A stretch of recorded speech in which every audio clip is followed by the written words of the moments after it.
Vlad l'Empaleur, le tyran, Vlad l'Empaleur, alias le comte Dracula, alias le seigneur des ténèbres. Dans l'ombre des grandes civilisations, il émerge comme une figure tragique, à la fois héros et monstre. Son règne en Valachie, marqué par une lutte incessante contre les envahisseurs ottomans, est rempli de décisions difficiles et de sacrifices inhumains.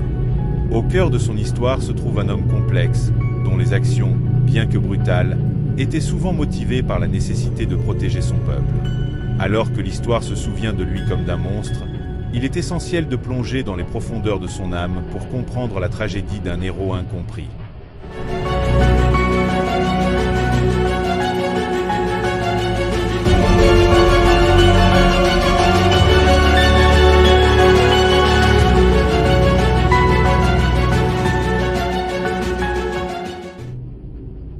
Vlad est né en 1431 dans la forteresse de Sighisoara, en Transylvanie. Fils de Vlad II, également connu sous le nom de Vlad Dracul, il grandit dans une atmosphère de rivalité politique et de conflits. La Valachie, sa patrie, est une région tourmentée par des luttes de pouvoir incessantes. Dès son jeune âge, Vlad est plongé dans un monde où les alliances se font et se défont à une vitesse alarmante, où la loyauté est un luxe, et où la survie dépend souvent de la capacité à manipuler les autres. Il est élevé en tant qu'otage royal par les maîtres ottomans, qui à l'époque faisaient trembler toute la chrétienté, et se préparaient dans l'ombre à envahir Constantinople, puis à tenter de conquérir l'Europe. Les Ottomans auraient-ils pu se douter que ce jeune prince chrétien, qu'ils élevaient pour servir leur empire, allait en grandissant devenir l'ennemi le plus effroyable et le plus impitoyable qu'ils aient jamais rencontré? Et pire encore, que ce petit prince, que l'on surnommera l'enfant de dragon, se dresserait comme un rempart inébranlable et cauchemardesque contre leur volonté de conquérir le monde chrétien. Dans cet environnement, il apprend non seulement les subtilités de la stratégie militaire, mais il est également témoin des intrigues et des manipulations qui peuvent conduire à la chute d'un royaume. Il développe un sens aigu de la survie, comprenant que le pouvoir peut être un outil redoutable, mais aussi une arme à double tranchant. L'ombre de son père, qui a échoué à conserver la Valachie sous la menace des Ottomans, pèse lourdement sur lui. Vlad assiste aux manigances de la cour ottomane, apprenant les tactiques de guerre tout en étant exposé à la brutalité et à la cruauté des dirigeants. Et ces expériences traumatisantes forgent son caractère et alimentent sa détermination à défendre son royaume à tout prix. Quand il retourne en Valachie, le jeune prince a été façonné par ces épreuves, prêt à tout pour éviter de connaître le même sort que son père. Le royaume est menacé non seulement par les Ottomans, mais aussi par des factions internes cherchant à s'emparer du pouvoir. La situation est rendue d'autant plus complexe par les luttes de pouvoir entre nobles, chacun cherchant à affirmer sa propre autorité. Dans ce contexte chaotique, Vlad comprend que pour unifier la Valachie, il doit non seulement vaincre ses ennemis extérieurs, mais aussi dominer ceux qui cherchent à le renverser de l'intérieur. Sa stratégie militaire se révèle audacieuse et souvent brutale. Les ennemis, tant ottomans que ceux de l'intérieur, sont confrontés à sa tactique redoutable, l'empalement. Pour Vlad, cette méthode n'est pas simplement une manifestation de cruauté, c'est un moyen de préserver l'ordre et la sécurité. En laissant des champs entiers recouverts de ses ennemis embrochés sur des pics, il envoie un message clair: la Valachie ne se laissera pas soumettre sans résistance.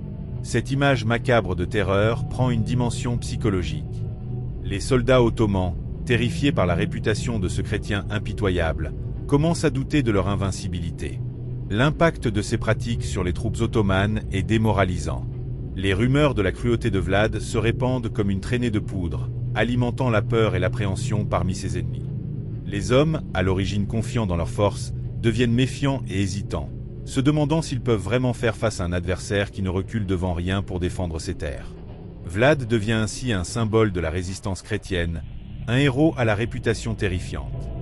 Vlad ne cherche pas seulement à conserver son pouvoir, mais à défendre une identité culturelle chrétienne face à un ennemi qui tente de l'effacer. Ses actions, bien que brutales, sont souvent perçues comme des mesures désespérées dans un contexte où la survie est en jeu. La peur qu'il inspire chez les Ottomans joue un rôle crucial dans ses efforts pour protéger son royaume. La décision d'utiliser la cruauté. La décision de Vlad d'utiliser la cruauté comme outil de gouvernance n'est pas le fruit du hasard. Dans un monde où la violence règne, il réalise que la force seule peut maintenir l'ordre. À cette époque, d'autres dirigeants, comme les rois de France ou d'Angleterre, faisaient aussi appel à la violence, mais Vlad se distingue par son approche impitoyable. Chaque acte de brutalité est justifié par son désir de protéger sa terre natale. Les légendes de ces exécutions deviennent des récits que les gens se transmettent de génération en génération. Des histoires parlent de ses ennemis empalés en pleine vue, les laissant pourrir au soleil, en guise d'avertissement. L'on prête aussi des actes absolument terrifiants, voire inhumains à Vlad. Que cette légende soit réelle, ou peut-être amplifiée par Vlad lui-même pour faire trembler ses ennemis, on raconte qu'il aurait fait empaler 30 000 hommes après avoir gagné une bataille, et qu'il aurait fait installer sa table pour dîner devant ce qu'on a appelé la forêt des empalés. Une forêt macabre constituée de 30 000 pics de bois, et de 30 000 ennemis d'un tyran maléfique qui devint pour l'éternité Vlad l'Empaleur. Cette vision de terreur fait de lui une figure à la fois crainte et respectée. Les Ottomans, qui ont fait de la conquête une routine, commencent à voir en Vlad un adversaire qui les oblige à réfléchir à leur propre moralité. Dans un monde où la guerre est omniprésente, l'usage de la peur se révèle efficace. Les soldats ottomans, au lieu d'avancer avec assurance, hésitent devant les terres que Vlad défend avec une fureur dévorante.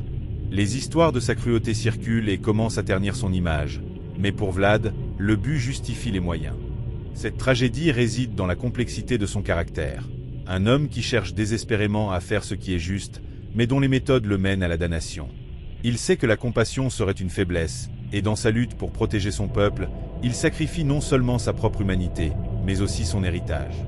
Cette transformation en un monstre impitoyable est le prix qu'il paie pour défendre sa patrie.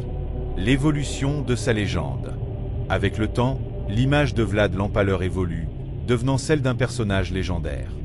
Ses actions, bien que réelles, se transforment en récits mythologiques qui alimentent la peur et le respect. Des siècles plus tard, son nom est associé à celui de Dracula, le vampire, immortalisé par la littérature et le cinéma. Cette transformation en figure de légende se détache de la réalité historique, mais elle souligne la manière dont la perception peut altérer le jugement.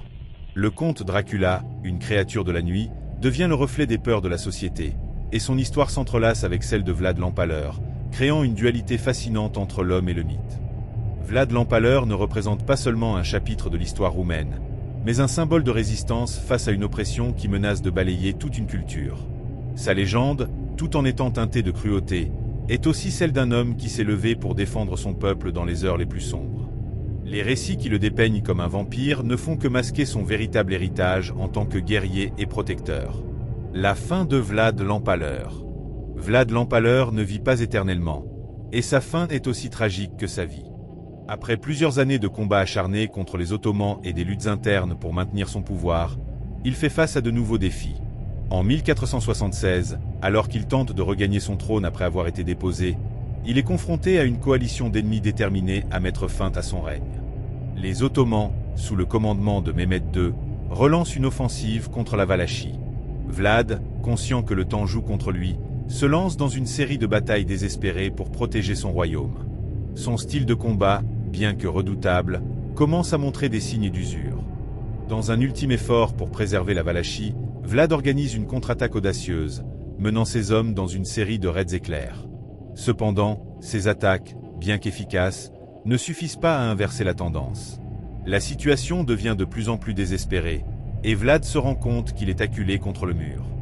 La fin de Vlad est marquée par une trahison déchirante. Certains de ses anciens alliés, désillusionnés par la brutalité de son règne, choisissent de se rallier aux forces ottomanes. En décembre 1476, alors qu'il se bat pour sa survie, il est finalement trahi par un de ses plus proches conseillers. Lors d'une bataille dans la forêt de Comana, il est blessé et encerclé. Dans un ultime acte de bravoure, Vlad refuse de se rendre. Il choisit de mourir en combattant plutôt que de laisser ses ennemis le capturer. Les récits rapportent qu'il se bat jusqu'à son dernier souffle, entouré par les hommes qui lui ont été fidèles. Le héros ou démon de la chrétienté, qui a sacrifié tant pour sa patrie, trouve finalement la mort dans la défaite. Son nom, jadis craint et respecté, devient synonyme de tragédie et de déshonneur. Pourtant, même dans la mort, la légende de Vlad l'Empaleur ne s'éteint pas. Aujourd'hui, Vlad l'Empaleur est une figure complexe. Pour certains, il est un héros national, un défenseur de la chrétienté qui a lutté contre l'envahisseur ottoman. Pour d'autres, il reste un tyran cruel dont les actes de barbarie sont indéfendables. Cette dualité soulève des questions profondes sur la nature du pouvoir et de la légende. Peut-on vraiment juger un homme par ses actions sans considérer le contexte dans lequel il a évolué ? Sans le comte Dracula, les terres chrétiennes auraient-elles su se défendre contre l'Empire ottoman? Les batailles de Vlad, bien qu'impitoyables, ont peut-être préservé l'intégrité de la chrétienté à un moment où tout semblait perdu. L'histoire est souvent écrite par les vainqueurs, mais Vlad nous rappelle que chaque récit a plusieurs facettes.